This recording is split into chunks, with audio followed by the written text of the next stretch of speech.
Russian waiter Alexander doesn't need eyes in the back of his head because he has the peculiar ability to turn his neck through a complete 180 degrees.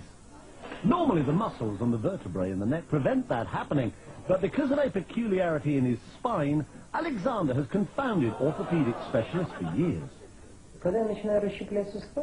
Many years ago, I started doing gymnastics, he says. That's when I noticed that my vertebrae seem to be very flexible and that I can turn my head farther than normal.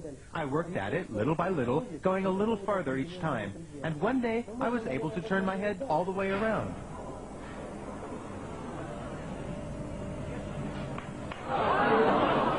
Despite the somewhat unsettling crunching of bones, Alexander claims to feel no pain, which is more than can be said for the people sitting behind him on a bus.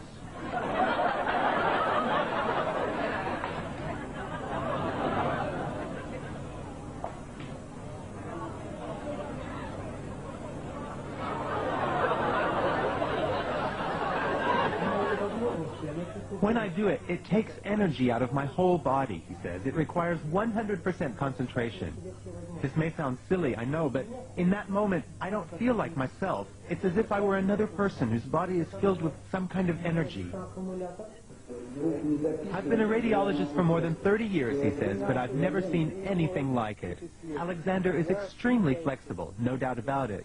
However, I suspect that it's a congenital ability. It's not something anyone could learn or train for. On the contrary, if someone else were to try it, they would surely break their neck. For me, it's absolutely normal and doesn't hurt at all. The fact that he can turn other people's heads as well, although obviously not as far, has encouraged Alexander to take his peculiar skill on a concert tour.